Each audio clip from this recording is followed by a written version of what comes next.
Welcome to Storytales. Please like this video and subscribe to Storytales. I hope you enjoy the story. Let's begin.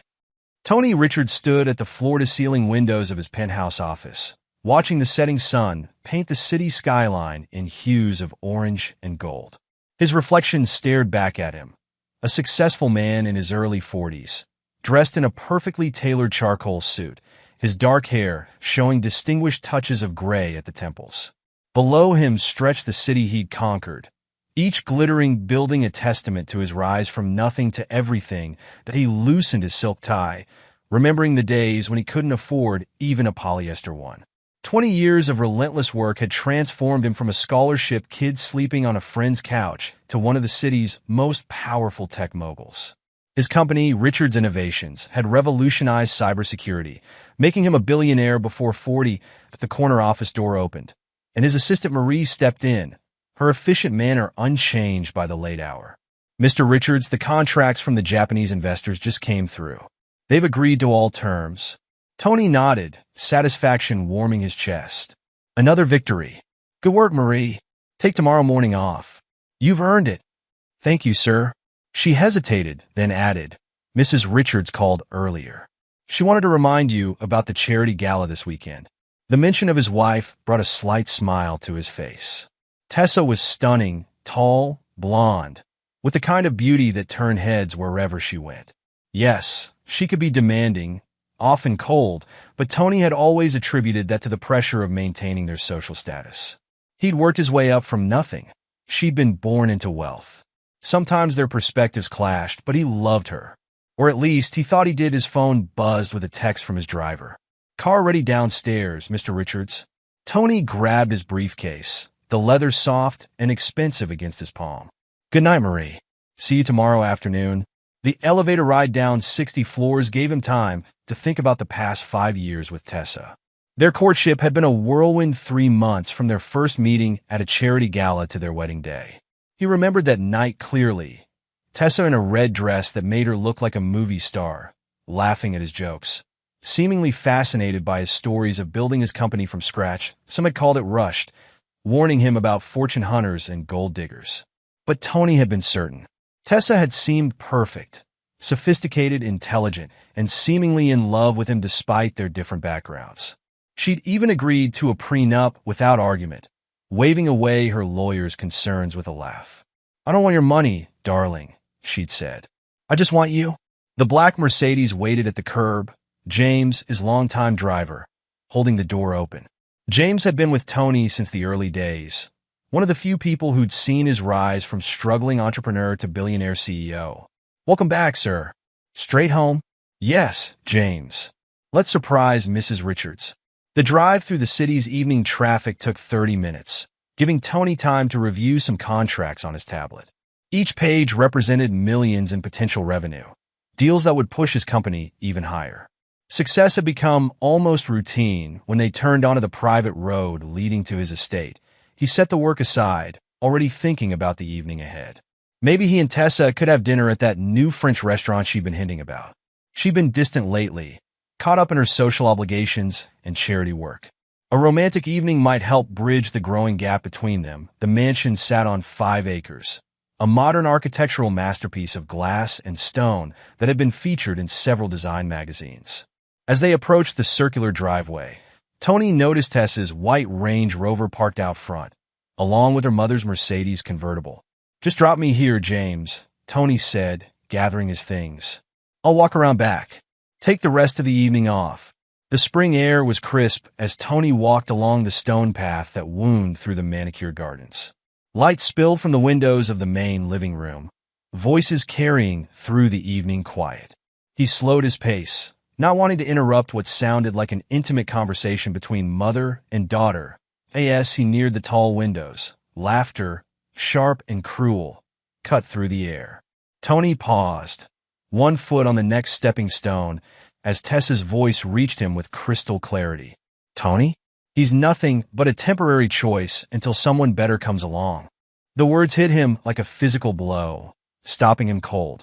Through the partially open window, he could see Tessa lounging on the white leather sofa, wine glass in hand, Her mother Barbara perched beside her like a predatory bird in designer clothes. Barbara's laugh matched her daughter's in its coldness. "You've been patient, sweetie. But at least you'll get half when you finally dump him." Tony's hands clenched at his sides, his breath catching in his throat as he watched Tessa's red lips curve into a smirk. "That's the plan. A divorce, a fat settlement. And I'll be off living my best life with Dylan." The blood in Tony's veins turned to ice. 5 years of memories flashed through his mind, every moment now tainted by this new knowledge. Every kiss, every touch, every "I love you" all lies. He was nothing but a mark to her, a wealthy target she'd been planning to destroy from the beginning. His first instinct was to burst through the front door, to confront them both with their treachery. But decades of business negotiations had taught him the value of patience, of letting opponents reveal their full hand before making a move. "I just hope you're being careful," Barbara said, refilling their wine glasses. "Tony may be naive in love, but he's no fool with money." Tessa stretched like a satisfied cat. "Please, Mother. I've got him wrapped around my finger. You should have seen how quickly he agreed to buy me that new summer house in the Hamptons. $2 million with barely a question. And this Dylan." Barbara's voice held a note of concern. "Are you sure he's worth the risk? God, Mother, you should see him." Tessa's voice dropped to a purr. Young, gorgeous, and absolutely incredible in bed. The complete opposite of Tony with his endless business calls and late nights at the office. Tony forced himself to stay perfectly still as they continued, each word driving the knife deeper. They talked about him like he was a joke, a walking ATM they'd been clever enough to scam. His wife and mother-in-law, plotting his financial and emotional destruction over expensive wine in his own home with deliberate control. He forced his breathing to steady, his fists to unclench. The businessman in him took over, analyzing the situation with cold clarity. They'd revealed their plan too early. The prenup Tessa had so casually signed would be her undoing. If he could prove her infidelity, but he backed away from the window silently, mind already calculating his next moves. As he walked toward the garage where he kept his personal car, he pulled out his phone and dialed his private investigator. "Marcus? I need everything you can get me on someone named Dylan. He's apparently sleeping with my wife." His voice was deadly calm. "And I mean everything." The drive to his downtown pied a terra gave Tony time to think, to plan. He'd need to watch Tessa more carefully now, document everything. The prenup she'd signed early in their courtship would be his weapon. But he needed proof of her infidelity. The next morning, Tony sat in his home office, reviewing Marcus's preliminary report on his laptop. The PI had worked fast, compiling a detailed dossier on Dylan Matthews. Age 32, Tony read silently. Personal trainer at elite fitness club. Specializes in private sessions with wealthy female clients. His jaw clenched as he scrolled through surveillance photos showing Dylan with various women, all expensively dressed, all wearing wedding rings that a knock at his office door interrupted his reading. Tessa entered without waiting for a response, wearing yoga pants and a crop top that probably cost more than some people's monthly salary. "Darling, you're home." She crossed the room, perching on his desk in a way that once would have distracted him. Now he saw the calculation behind every move. "I thought you'd be at the office." Tony closed the laptop smoothly. "Just reviewing some contracts." "How was your morning?" "Oh, Pilates, then coffee with the girls." She traced a finger along his shoulder. "I was thinking of redecorating the main guest room. That wallpaper is simply tragic." He knew this game now, the way she always followed disinterest in his work with an expensive request. "Whatever you think best, sweetheart. Why don't you use my personal decorator? Money's no object." Her eyes lit up with genuine enthusiasm for the first time that morning. "Really? Oh, Tony, you're the best." She leaned down to kiss him, pressing against him in a way that now felt mechanical, rehearsed. "I have so many ideas. Just tell Andrew to bill me directly," he said, referring to his decorator. "I trust your taste completely." Tessa beamed, already pulling out her phone. "You're too good to me." "Oh, that reminds me I have a charity committee meeting this afternoon. Don't wait up for dinner." Tony watched her leave, noting how she didn't even pretend to be disappointed about missing dinner with him. Once her footsteps faded, He reopened the laptop and dialed Marcus. "I want surveillance on Elite Fitness Club," he ordered. "Every entrance, every exit. I want to know exactly when my wife visits her trainer." Over the next week, Tony studied Tessa like she was a hostile takeover target. He noticed things he'd been blind to before. How she only touched him when she wanted something, the way she rolled her eyes when he talked about work, her constant text to someone saved in her phone as Jim. The confirmation of his suspicions came 3 days later. He told Tessa he had a business dinner, then followed her to the Grand Meridian Hotel. Through the tinted windows of his Bentley, he watched her step out of her Range Rover, designer dress, hugging her curves, that a man approached her. Young, muscular, perfectly groomed. Dylan. Even from a distance, Tony could see why Tessa had chosen him. He looked like he'd stepped out of a fitness magazine. All sculpted abs and practiced charm. Tony's hands tightened on the steering wheel as he watched Dylan pull Tessa into a passionate embrace, his hands roaming possessively over her body, right there in the parking lot. They disappeared into the hotel, and Tony forced himself to drive away before he did something rash. The next morning, Tony made an appointment with his lawyer. Simon Carter's office was a testament to old money and discretion, all dark wood and leather-bound books. The lawyer, a sharp-eyed man in his 60s who'd handled the Richards family's legal affairs for decades, listened without expression as Tony laid out what he'd discovered. "I'm not surprised," Simon said finally, pulling out a thick file. "When you first brought Tessa in to sign the prenup, something felt off. She agreed too easily. I was a fool," Tony admitted, the words bitter in his mouth. "I thought she was different." Simon shook his head. "You're not the first successful man to be taken in by a beautiful woman, and you won't be the last. The good news is, you were smart enough to protect yourself." He opened the file, revealing the prenuptial agreement. This document is ironclad. Tessa signed it willingly, with her own lawyer present. If you can prove infidelity, she walks away with nothing. Tony leaned forward, his voice dropping to a dangerous quiet. "I want more than that, Simon. I want her destroyed. Not just financially. I want her reputation in ruins, her social standing obliterated. I want her to regret the day she thought she could play me for a fool." Simon's eyebrows rose slightly. "That's going to require substantial evidence. The kind that would stand up in court, and in the court of public opinion." "I'll get it." Tony's voice was cold with certainty. "I want you to prepare everything. When I make my move, I want it to be swift and absolute. I'll have the papers ready." "But Tony," Simon hesitated. "Are you sure you want to go this route?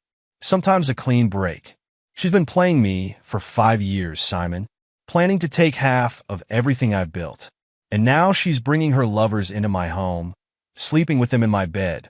Tony's voice was deadly quiet. "There won't be any clean break." Back at the mansion, Tony began implementing his plan. A discreet security company installed hidden cameras throughout the house and the bedroom, living room, and guest rooms. Every room where Tessa might entertain her lovers would be monitored. Every betrayal documented in high definition. Tony played his role perfectly, becoming the ideal husband. He showered Tessa with gifts: a new tennis bracelet that made her squeal with delight, a designer handbag she'd been eyeing, even the sports car she'd been hinting about for months. "You spoil me," she said, running her hand along the sleek red Ferrari. "What's the occasion? Do I need one?" Tony smiled, watching her pretend to be the loving wife. "You deserve beautiful things." Each gift made her more confident, more careless. She never questioned why he worked later, had more business dinners, seemed distracted. In her mind, she was the clever one, the puppet master pulling his strings. The footage started coming in within days. Tony forced himself to watch it all, each video feeding the cold rage growing inside him. Tessa brought Dylan to their home regularly, flaunting her affair in the very spaces Tony had built for their life together. The final straw came one evening when Tony was genuinely working late. His phone rang. Tessa's number. "Hi, darling," she purred. "Just wanted to say goodnight. I miss you." Through the security feed on his tablet, Tony watched as she spoke, another man's hands roaming her body. The moment she hung up, she turned to her lover with a laugh. "God, he's so gullible. It's almost too easy." Tony closed the feed, a cold smile playing at his lips. Let her think she had all the power. Let her believe she was in control. Soon enough, She'd learned just how wrong she was when Tessa finally made her move. Tony was ready. They were having breakfast on the terrace, the morning sun glinting off the pool below. She set down her mimosa, arranging her face into a mask of concern. "Tony, darling, we need to talk." He looked up from his paper, playing his part perfectly. "What's wrong, sweetheart?" Tessa sighed dramatically, reaching across to touch his hand. "This isn't easy for me to say, but I think we've grown apart. I want a divorce." Tony kept his expression carefully neutral, though inside he was smiling at her predictability. "A divorce? But I thought we were happy. We were once." She squeezed his hand, her eyes calculating behind their show of sympathy. "I still care about you, Tony. That's why I hope we can keep things civil. I'm only asking for what's fair. Half of everything." Tony allowed his voice to shake slightly. "If that's what you want, of course. I want you to be happy." Tessa beamed, already tasting victory. "You're taking this so well. I knew you'd understand." She stood, dropping a kiss on his cheek. "I'll have my lawyer contact yours." As she walked away, Tony's mask dropped, revealing the predatory smile beneath. Tessa thought she was so clever, so in control. She had no idea she'd just signed her own destruction warrant. Let her celebrate her imagined victory. Let her plan her new life with Dylan, dream of spending Tony's money. Soon enough, she learned what happened to people who underestimated Tony Richards. The trap was set. All that remained was to spring it. Tony sat in his private study, the wall of monitors before him displaying different areas of his home. The security system he'd installed was state-of-the-art, recording in crystal-clear definition with backup copies automatically uploading to secure servers. He watched as Tessa's Range Rover pulled into the driveway, followed closely by a red Porsche he recognized as Dylan's. "Right on schedule," he muttered, checking his watch. The timestamp read 2:15 p.m. exactly. When he was supposed to be in a board meeting, his phone buzzed with a text from Marcus. "All cameras operational. Recording to all backup servers." Tony typed back, "Keep the surveillance team in place. I want everything documented." Through the monitors, he watched Tessa guide Dylan through the front door, her hands already working on his shirt buttons. The sight of another man touching his wife in his home should have filled him with rage. But Tony felt only cold satisfaction. Every kiss, every touch was evidence, ammunition for the war to come. "Oh, Tony's so boring." Tessa's voice came clearly through the speakers as she led Dylan toward the master bedroom. "Always working, always at the office. He has no idea what I do while he's gone." Dylan laughed, pulling her close. "He doesn't deserve you, baby. When are you going to leave him?" "Soon." Tessa's smile was predatory. "My lawyer says we can file for divorce next week. Tony will never know what hit him." Tony's lips curved into a harsh smile. "No, sweetheart. You're the one who won't know what hit you." He picked up his phone, dialing his lawyer. "Simon, are you getting all this?" "Crystal clear," the lawyer confirmed. "The footage is damning. But Tony, there's more you need to see. Our investigation into her activities has uncovered something interesting." "Tell me." "She's been busy. Dylan isn't her only companion. We've documented at least 3 other men visiting your home while you're away. One of them is Michael Chun from rival tech firm Asia Tech." Tony's hand tightened on his phone. Chun was his biggest competitor, the man who tried to hostile take over Richard's innovations last year. "She's sleeping with my business rival?" "It gets worse," Simon continued. "There are records of large transfers from offshore accounts to Tessa's private bank account. We think she's been selling company information." The revelation hit Tony like a physical blow. Not just adultery, but corporate espionage. His wife hadn't just betrayed their marriage. She tried to destroy everything he'd built through the monitors. He watched as Tessa led Dylan to the master bedroom. Their voices carried clearly through the sophisticated audio system. "Your husband's such a fool," Dylan said, pulling her onto the bed. "He actually thinks you love him." Tessa laughed, the sound sharp and cruel. "Love? Please. He was just a stepping stone. Once I get my settlement, we can be together properly. Half his fortune will set us up nicely." "What about the prenup?" Dylan asked between kisses. "That old thing." Tessa smirked. "He's forgotten all about it. And even if he remembers, he'll never be able to prove anything. I've been so careful." Tony switched off the monitor, unable to watch more. He'd seen enough. Opening his laptop, he began reviewing the footage from previous days. Each file was carefully dated and time-stamped, showing Tessa's parade of lovers entering his home. The next morning, Tony met with a security team in a private conference room downtown. The lead investigator, a former FBI agent named David, laid out a series of photographs on the table. "Mrs. Richards has been busy," David said, pointing to the first image. "Here she is with Dylan Matthews at the Grand Meridian. Same day, different hotel with Michael Chun. And here," he slid another photo forward, "meeting James Harrison, the hedge fund manager, at his private club." Tony studied each photograph, his expression hardening. "How long has this been going on?" "Based on our investigation, at least 2 years. But the frequency increased after she started seeing Dylan." David pulled out a detailed timeline. "She's been particularly careless lately. Almost like she wants to get caught. She's getting cocky," Tony observed, "thinking she's untouchable." "What about the corporate angle?" David nodded to his assistant, who opened a laptop. "We've traced several information leaks back to your home network. Confidential company data, merger plans, client lists, all accessed during times when Chin was visiting. The timestamps match perfectly with our surveillance footage." Tony's jaw clenched. "Show me." The assistant pulled up a series of video clips. The first showed Tessa leading Chun into Tony's home office. Tony never changes his passwords. Tessa's voice came through clearly as she logged into Tony's private computer. "He thinks I'm too stupid to understand his business." Chun laughed, already copying files. "His mistake. This information is worth millions to the right buyers. And I get a cut of every deal," Tessa preened. "Plus whatever I take him for in the divorce." The footage continued, showing similar scenes with different men. Each betrayal was documented in perfect clarity, every word recorded for maximum impact. "Your wife's quite the actress," David commented, stopping the playback. "She maintains different personalities for each man. With Dylan, she's the passionate lover. With Chun, the sophisticated businesswoman. With Harrison, the society dame." Tony's voice was ice cold. "She's a professional con artist, and I'm going to make her pay for every lie." That evening, Tony arrived home to find Tessa hosting a dinner party. Their dining room was filled with the city's elite business leaders, socialites, and several of her lovers, all pretending they didn't know each other intimately.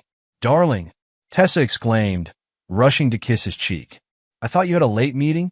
"Finished early," Tony replied smoothly, noting how she stiffened slightly. "I hope you don't mind me crashing your party." "Of course not," she recovered quickly. "Everyone, you remember my husband?" Tony moved through the crowd, shaking hands, playing his role perfectly. When he reached Michael Chun, he smiled with predatory warmth. "Michael, what a surprise. I didn't expect to see you here." Chin's handshake was slightly too firm. "Tony, good to see you. Your wife throws wonderful parties." "Yes, she's very entertaining." Tony's gaze flickered to Tessa, who was watching them nervously. "I hear you've been spending quite a bit of time at our house lately. Working on that merger proposal?" Chin's smile faltered slightly. "Just preliminary discussions. We should talk business sometime," Tony suggested casually. "I have some interesting footage you might want to see." Before Chun could respond, Tessa appeared at Tony's side. "Darling, come meet the Harrisons. James has been dying to discuss that new tech initiative." Tony allowed himself to be led away, enjoying the flash of fear he'd seen in Chen's eyes. Across the room, he noticed Dylan hovering by the bar. Looking uncomfortable in his expensive suit, the evening continued, a dance of fake smiles and hidden tensions. Tony watched as Tessa worked the room, switching personas seamlessly for each man. With Harrison, she was the sophisticated socialite. With Chun, the sharp businesswoman. With Dylan, she managed subtle touches and heated glances when she thought no one was watching. Later, after the guests had left, Tessa confronted him in his study. "What was that about with Michael?" she demanded. "You practically threatened him." Tony looked up from his laptop calmly. "Did I? I was just being friendly. He's a potential business partner. If you scare him off..." "Oh, I think he and I will be having a very interesting business discussion soon." Tony's smile made her step back slightly. "In fact, I'm looking forward to talking with all your friends." Tessa's face paled slightly before she recovered. "I don't know what you're implying, but don't you?" Tony stood slowly. You've been very busy lately, darling. All those meetings, all those partnerships. Are you spying on me? Her voice rose with artificial outrage. Spying implies secrecy. Tony's voice was deadly calm. I prefer to think of it as documentation. The next few days brought a flurry of activity.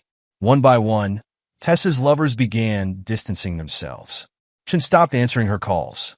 Harrison suddenly had no time for their private meetings. Even Dylan started making excuses. Tony watched through his surveillance system as Tessa paced their bedroom. Phone pressed to her ear. "Dylan, baby, what do you mean you can't see me?" Her voice was frantic. "We had plans?" "What?" "No. Tony doesn't suspect anything. He's completely clueless." She tried another number. "Michael? Why aren't you returning my calls? The information I gave you is good. What do you mean you're backing out?" "Another call? James? Please, I need to see you." "Hello? Hello?" Tony smiled as he watched her world start to crumble. He'd made sure each of her lovers received enough evidence of their indiscretions to make them nervous. Nothing overt, just enough to let them know they were being watched. The final blow came when Tessa tried to access their joint accounts. Only to find them frozen, she burst into his home office, face flushed with anger. "What have you done to our accounts?" Tony didn't look up from his work. "I'm protecting our assets during the divorce proceedings. Standard procedure." "But I need that money," she protested. "I have commitments, expenses, your lover's Porsche payments, perhaps." Tony's voice was razor sharp. "Or is it the offshore accounts you've been using to hide your corporate espionage profits?" Tessa's face went white. "I don't know what you're talking about." "No." Tony finally looked up, his eyes cold. "Shall we review the footage together? I have quite a collection. You've been very photogenic. You've been recording me?" Her voice rose to a shriek. "That's illegal. In my own home? With cameras I personally installed?" Tony's laugh was without humor. "Everything I've done is perfectly legal. Unlike, say, selling corporate secrets to competitors." "You can't prove anything," she said, but her voice wavered. Tony opened his laptop, turning it to face her. "Actually, I can prove everything." The screen showed multiple video windows. Tessa with Dylan, with Chun, with Harrison. Each clip perfectly clear, with audio capturing every damning word. "You see, darling," Tony's voice was conversational. "While you were playing your little games, I was playing a much bigger one. Every betrayal, every lie, every secret meeting, all documented. Would you like to see what else I have?" Tessa stared at the screen, her carefully constructed world crumbling before her eyes. "Tony, please. I can explain. Save it for the judge." He cut her off coldly. "I'm sure they'll be very interested in how you've been selling company secrets while planning to divorce me. What do you want?" Her voice was small now, the confident seductress gone. "Want?" Tony stood slowly. "I want you to understand exactly what you've done. You thought you could play me for a fool, take half of everything I built. Instead, you're going to lose everything." "The prenup only covers infidelity," she protested weakly. "You can't." "The prenup is just the beginning," Tony interrupted. "Corporate espionage, fraud, conspiracy. The criminal charges alone will keep you busy for years. And that's before the civil suits from my competitors who will want to distance themselves from the scandal." Tessa sank into a chair, her designer dress suddenly seeming like a cheap costume. "You're bluffing. You wouldn't risk the publicity. Try me?" Tony's voice was steel. "You chose the wrong man to betray. Tessa, I built my empire from nothing. Did you really think I'd let you destroy it?" "What about Dylan?" she asked desperately. "He loves me." "Well, still," Tony laughed harshly. "Your boy toy dropped you the moment he realized you wouldn't be getting my money. Check your phone. I'm sure he's already blocked your number." As if on cue, Tessa's phone buzzed. She read the message, her face crumpling. No, he wouldn't. "They're all running scared now," Tony observed calmly. "Chun, Harrison, Dylan, they've realized you're toxic. No one wants to be caught in the fallout of your destruction." Tessa looked up at him, tears streaming down her face. "Please, Tony, we can work this out. I'll do anything. The time for negotiations is long past." Tony's voice was implacable. "You had 5 years of my life, playing your games, thinking you were so clever. Now you're going to learn what happens when you underestimate me." He walked to the door, then paused. "Oh, and Tessa? Pack your things. You have until tomorrow to get out of my house. Your lawyer will be receiving the divorce papers in the morning." As he closed the door, he heard her break down completely, harsh sobs echoing through the room. Tony felt no pity, only a cold satisfaction that justice was finally being served. The trap had sprung perfectly. Now it was time to watch her fall. The morning of the divorce hearing dawned clear and cold, sunlight glinting off the courthouse's marble columns. Tony Richards adjusted his custom-made Italian suit as he walked up the steps, his legal team falling in behind him like a well-trained army. Simon Carter, his lead attorney, carried a sleek briefcase containing hours of damning evidence. "Final review," Simon said as they entered the courthouse. "We have authenticated footage from 12 different occasions, financial records showing the money transfers, and sworn statements from 3 of her former lovers." Tony nodded, his expression carved from stone. "And the FBI agents?" "Standing by," Simon confirmed. "They'll move as soon as the judge rules. The corporate espionage charges are solid." They entered the courtroom early, watching it fill with spectators. Tony recognized faces from their social circle, vultures hoping to witness Tessa's downfall. His PR team had managed the story perfectly, ensuring sympathy fell squarely on his side. At precisely 9:30, the heavy doors swung open. Tessa made her entrance like an actress taking the stage, wearing a cream-colored Chanel suit that probably cost more than most people's monthly salary. Her blonde hair fell in perfect waves, makeup flawless every inch the wrong society wife she planned to portray.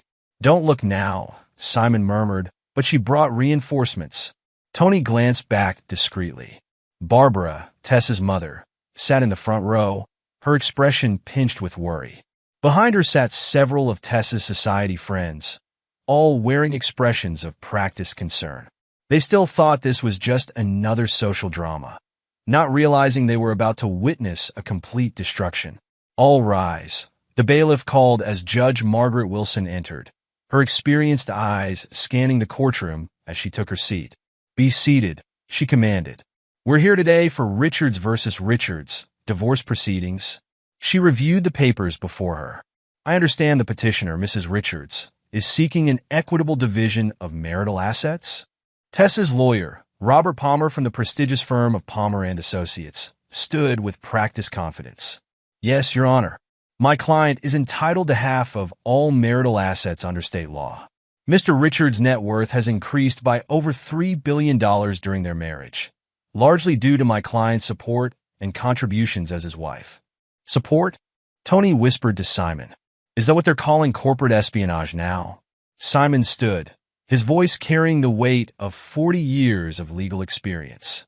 "Your Honor, before we discuss asset division, we need to address the prenuptial agreement signed by both parties at the time of marriage." He approached the bench with a document. "As you can see, the agreement clearly states that in case of infidelity, the unfaithful party forfeits all claims to marital assets." Palmer jumped up. "Your Honor, even if there were any truth to these allegations of infidelity, which we categorically deny, such clauses are often considered unconscionable." The agreement was properly executed, Simon interrupted smoothly, with both parties represented by independent counsel. Mrs. Richards had her own lawyer present and freely agreed to all terms. Judge Wilson reviewed the document carefully, her reading glasses perched on the end of her nose. "The prenuptial agreement appears properly executed, and the infidelity clause is standard. Mrs. Richards, you did sign this document?" Tessa stood, smoothing her skirt with manicured hands. "Yes, Your Honor, but I never thought." "Whether you thought about it or not is irrelevant." The judge cut her off. "You signed it. Now, Mr. Carter, you mentioned evidence of infidelity?" Simon nodded to his assistant, who wheeled in a large screen. "Your Honor, with the court's permission, we have video evidence gathered legally through security cameras in Mr. Richards' home." Tessa's face went pale as the screen flickered to life. Her lawyer leaned over, whispering urgently in her ear, but she pushed him away with a sharp gesture. "You can't show that," she protested, standing abruptly. "It's an invasion of privacy. Tony had no right." "Mrs. Richards," Judge Wilson's voice cracked like a whip, Mr. Richards had every legal right to install security cameras in his own home. The evidence is admissible. Please be seated. The lights dimmed, and the first video began to play. The footage was crystal clear, showing Tessa leading Dylan into the master bedroom.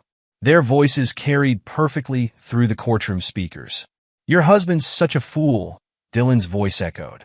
"He actually thinks you love him." Tessa's laugh filled the courtroom. "Love? Please. He was just a stepping stone.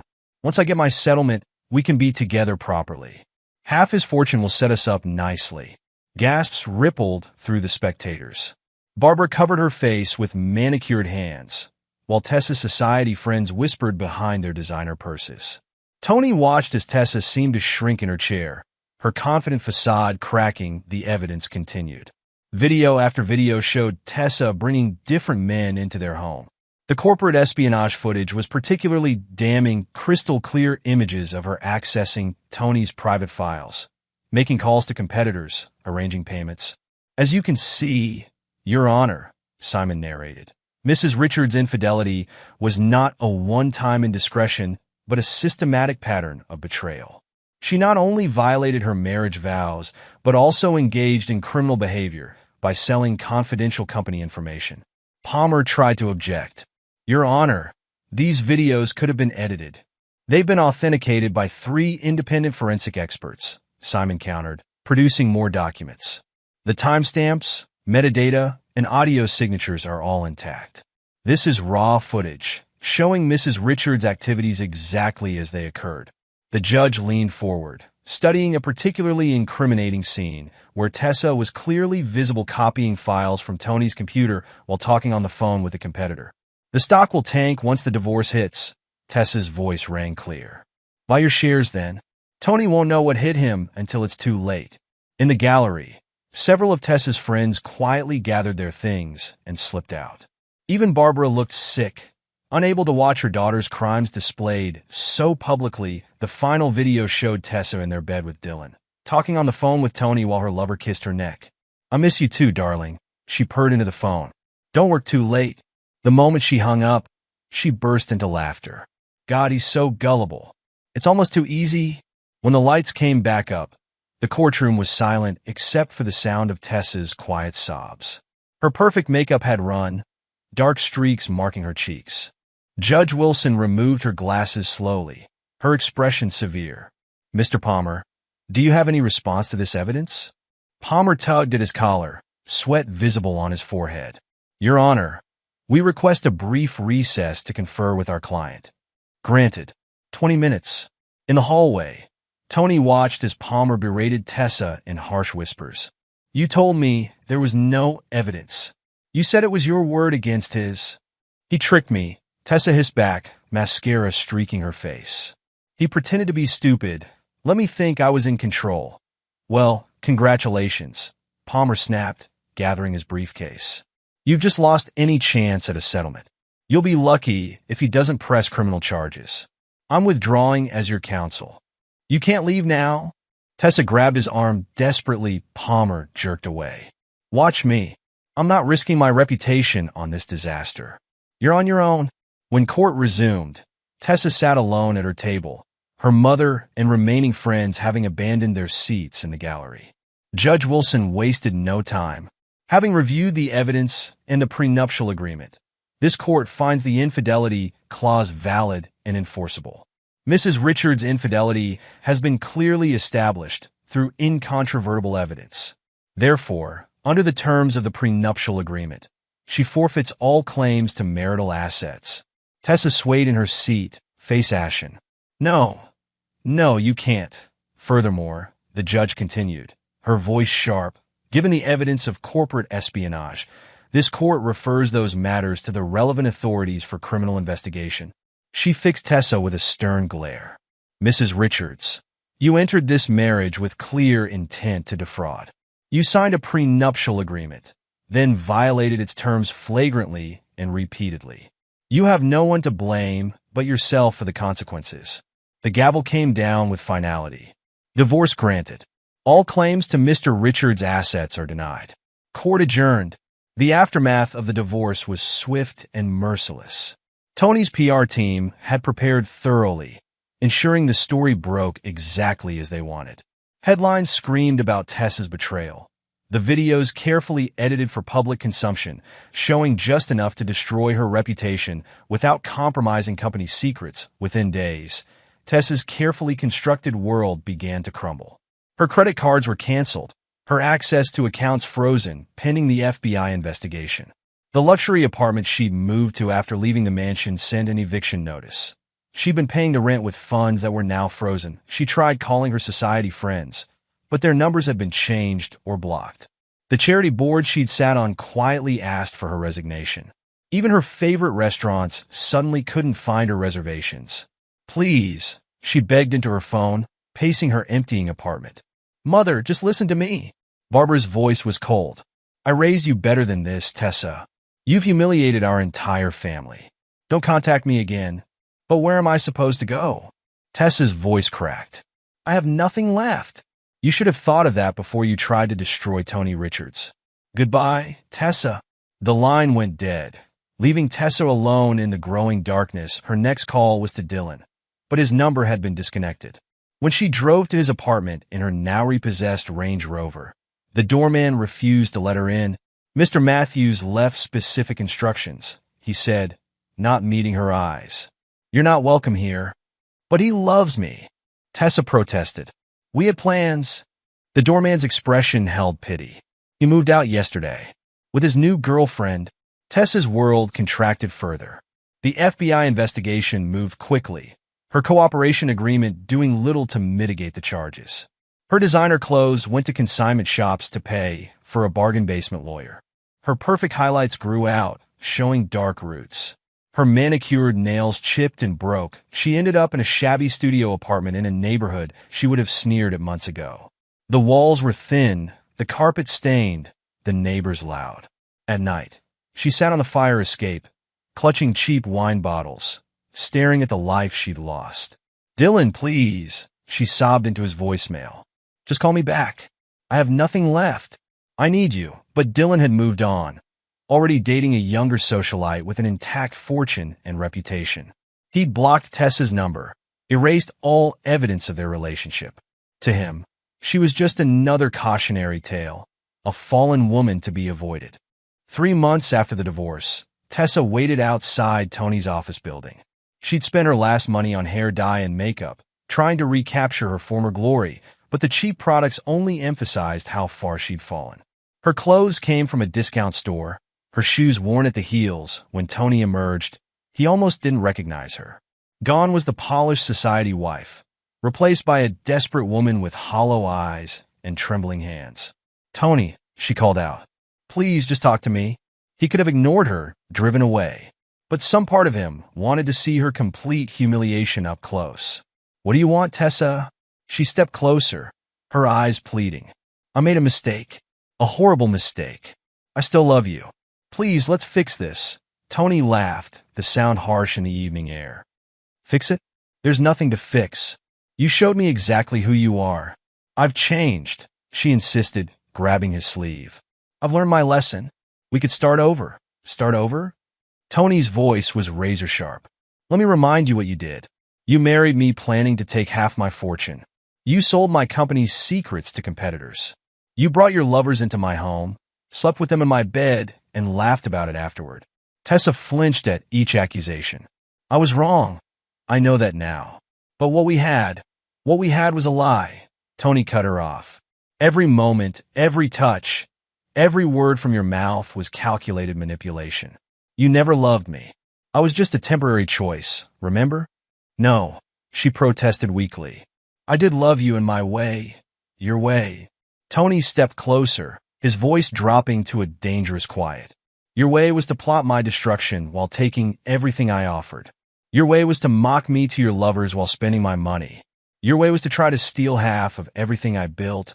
Tears streamed down her face, ruining her cheap makeup. "I'm sorry. I'm so sorry."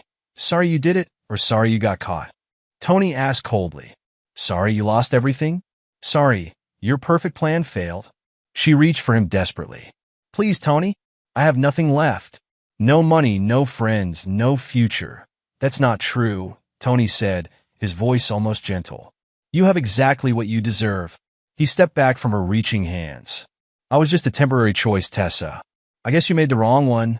He got into his car, watching in the rearview mirror as Tessa collapsed onto the sidewalk, broken beyond repair. Her sobs faded as he drove away, feeling nothing but satisfaction that justice had finally been served. 6 months later, Tony stood in his office, looking out over the city he'd conquered twice, once through hard work, and once by defeating those who'd tried to take it from him.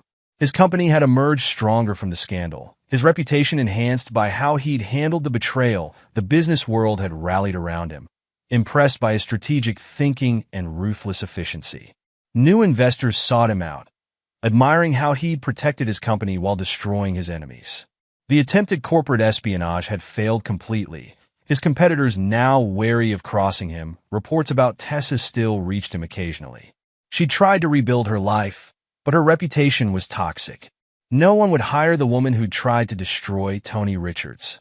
She worked as a waitress in a dingy bar, her once perfect hands raw from washing dishes.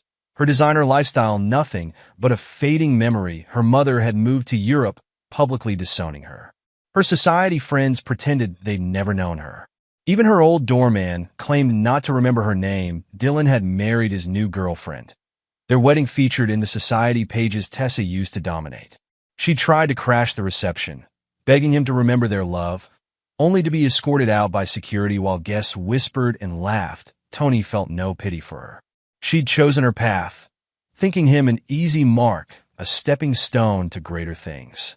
Instead, she'd learned what happened when people underestimated Tony Richards. The sun set over the city, painting the sky in shades of victory. Tony's empire stood stronger than ever, built on intelligence, determination, and the ability to destroy anyone who threatened what he'd created. And Tessa? She was nothing now, less than nothing. Just another cautionary tale in a city full of failed gold diggers. A reminder that some choices, once made, could never be unmade. The temporary husband had won, and his victory was permanent.